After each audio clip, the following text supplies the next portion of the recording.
Hey Wonderfros, welcome back to my channel. My name is eVani, and if you are new here, then welcome to my corner of the YouTube universe, and if you're old here, then hey guys, welcome back. Today I'm going to be going over why protective styles are not growing your hair.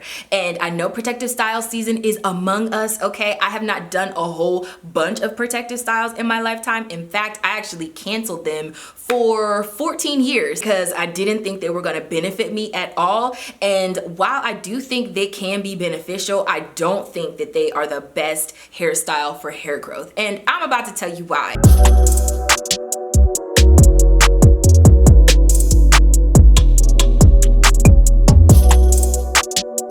So yes, you heard right. I once canceled protective styles for 14 years prior to getting a whole bunch of protective styles last year while I was going on vacation to different places, and I was traveling a lot last year. But why don't we go over the basics, and I'm just gonna let you guys know the definition of what a protective style is. On Google, it states that a protective style is any kind of hair configuration that keeps your ends safely tucked away. In The Science of Black Hair, which is an amazing book that I highly recommend if you are serious about trying to grow your hair out, but it categorizes protective styles in two different groups. One is a complete protective style, which goes back to the original definition that I just told you guys on Google, where it keeps your ends safely tucked away, like buns or bantu knots or anything that will completely tuck the ends of your hair away so that you have more length retention. The second type of protective style mentioned in The Science of Black Hair is low manipulation hairstyles. So that could be twists and braids and or twist outs and braid outs. Your ends are out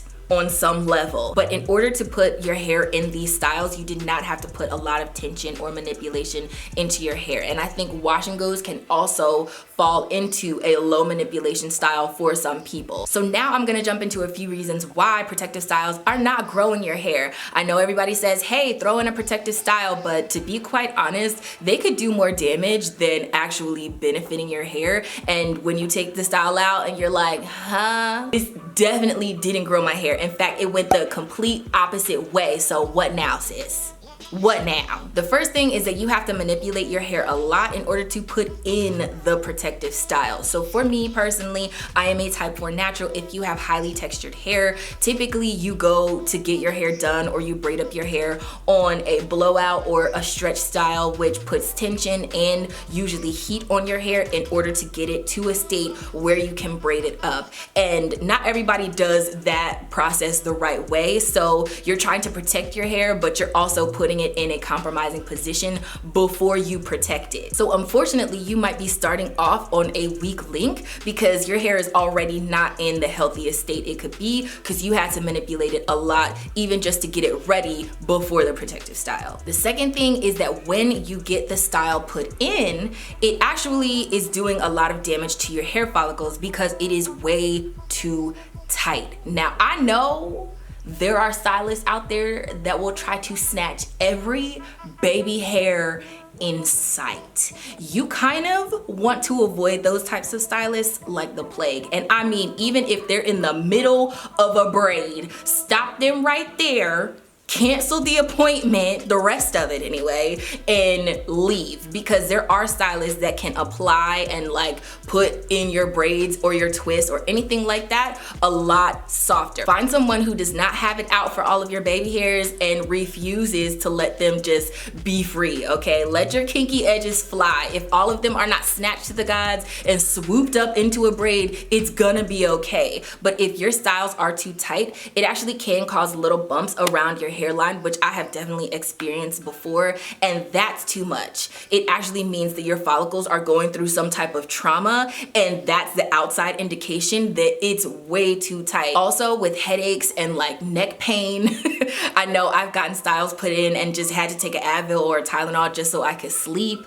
Also, getting sores where there's a lot of tension in my scalp, and that has everything to do with the application of the style getting put in. Sometimes it is the style itself, but find someone that knows what they're doing. And I'll just say this, find someone who probably has kids who are tender-headed, because they probably will just have a softer hand when dealing with your head. If you're not gonna be rough on your children's hair, you're not gonna be rough with mine. I personally know that I've gotten sores on my scalp, and after I take the style down, there's been like excessive shedding in that area and then balding, literally balding, because it was sore and tension on the same area for an extended period of time. Which brings me to my third point, is that you're leaving the protective style in too long, okay? Protective styles are meant to be extended periods of time where you can have a break from doing your regular regimen. At least that's how I use them. I'm not gonna speak for everybody, because some people, you haven't seen their real hair since '96, and that's not a protective style, sis. That's a lifestyle, and stop calling it that, because nobody knows what you really look like, but okay. I personally use protective styles to give myself a break from my real hair, but also when I go on vacation.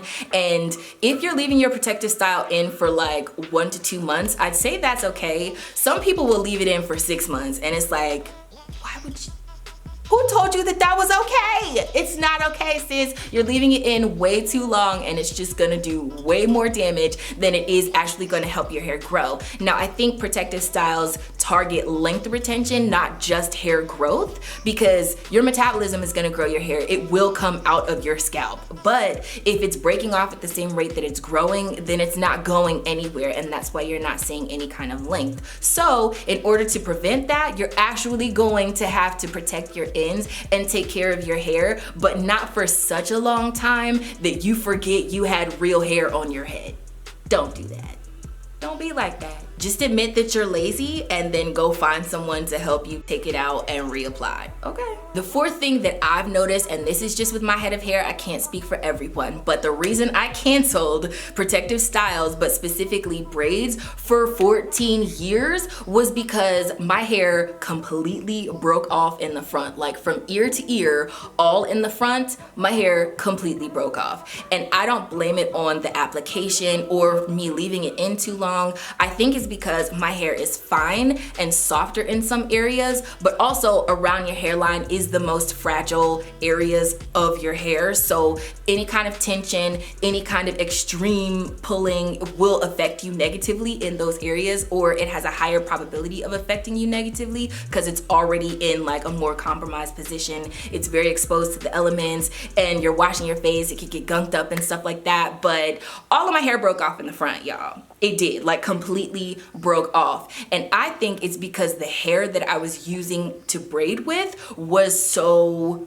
rough. Like it was synthetic hair, but even with human hair, I've gotten lots of breakage in that area because my hair just couldn't handle it. It just, point blank period, could not handle it. My hair is too soft, it's too fine, it does not do well with other attached fake hair to it. And I'll also mention this, if you have any kind of allergy to preservatives or whatever they treat the hair with, it can also make your scalp itch really bad. I don't always think it's an allergy. I do sometimes think it's just the nature of how the hair is treated, but you could have a sensitivity to that as well. And for me, it was very obvious that synthetic hair did not work. Human hair also was not going to be my friend, and I just needed to leave my hair alone. So off that one experience, because my hair was drastically shorter in the front than it was in the back, I was like, I'm not gonna do this again. Parts of my hair were okay, but the front part, the part that everybody sees, was not. And I was not willing to take that L twice. Another reason why protective styles might be more detrimental than beneficial and are not growing your hair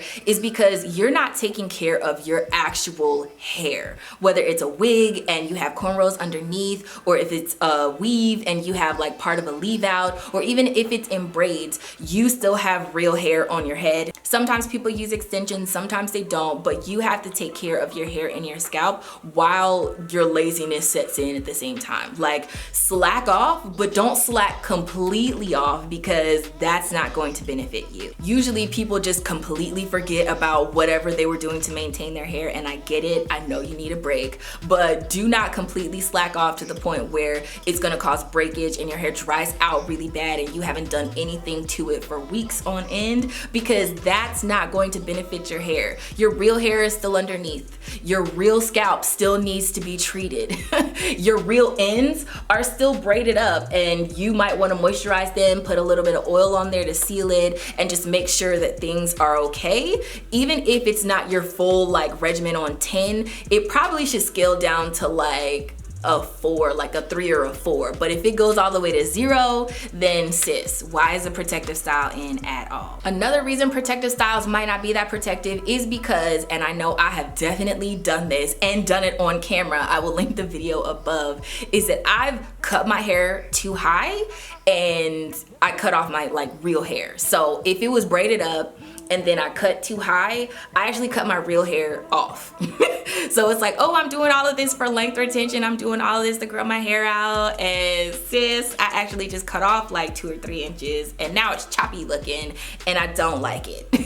So then you have to go and get a corrective haircut or a corrective trim to try and even things out, so then your regular styles don't look as weird and like can be kind of frizzy sometimes because your lengths are all over the place and your layers are all over the place, and it's a whole mess, okay? It's a whole mess. So if you could possibly have like a counterproductive step in the takedown process of a style that you put in order to be productive and in order to grow your hair, it's probably gonna cancel each other out. You don't wanna have to do something and then backtrack. You know what I mean? Like 2 steps forward, 5 steps back. Like, you're not making progress, sis. And that's why protective styles are not working for you. I feel like I was counting at one point and now I don't know what number I'm on, but another reason a protective style might not be growing your hair is because I personally have experienced excess shedding whenever I take the style out. Now obviously there's a certain period of time that your hair sheds and the hair isn't actually falling out, if it's cornrowed up, braided up, twisted up, whatever.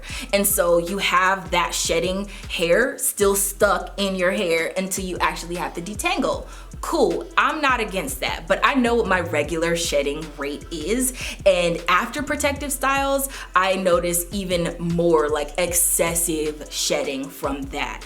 And I don't know exactly what that is. I know it could be breakage just from dryness if you're not taking care of it properly, not moisturizing it properly, but typically I've noticed excess shedding, like way more than my usual, and I kind of feel like that's just my body's way of kicking out anything that doesn't belong. Like it's my scalp's way of saying, hey, there's a foreign substance here, hey, there's something attached to your head that's not normally attached to your head, and it starts like triggering a shedding process, and it's like, get it off, get it off, get it off. I could be completely wrong, I don't actually know, but I do know that there is excessive shedding whenever I take out a protective style. So hair loss can definitely be a thing. Let me know down below in the comment section if you guys have ever experienced this. Some other things that I've touched on in the video before, but I just wanted to mention again so I get the point across, is that the edges of your hair are the most fragile part, so any kind of extra weight or tension on this area can be more detrimental than the same weight in a different part of your head. So be careful, especially around the hairline, because that part can break off and fall off more easily than other parts of your hair.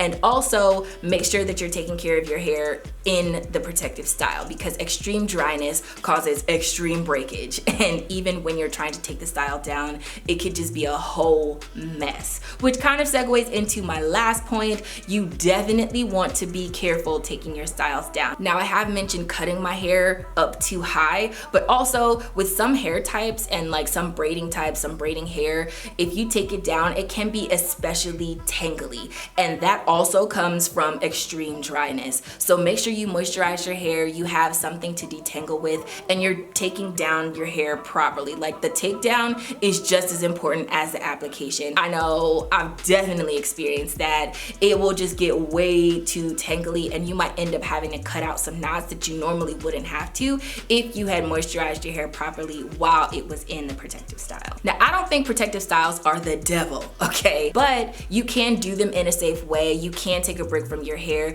You can take care of your hair underneath weaves and wigs, and you can take them down properly. You can use the right type of hair in order to put them in and have a right stylist or technique in order to apply them so that you're not doing more damage. So be sure that whatever style you're putting in your hair, you are still taking care of it and you have some kind of maintenance routine. It might not be the same or on 10 like your regular routine, but make sure that you're still doing something. So hopefully you guys enjoyed this video. I am not trying to demonize protective styling. I am just trying to bring to light that, hey, it might not be growing your hair like you think for these reasons. So hopefully you guys enjoyed this video. If you did, don't forget to give it a thumbs up. Remember to let your spirit, soul, and hair stay lifted like an Afro puff, and subscribe down below to my world so you don't miss any more videos from me. And if you do, then I will see you in the next one.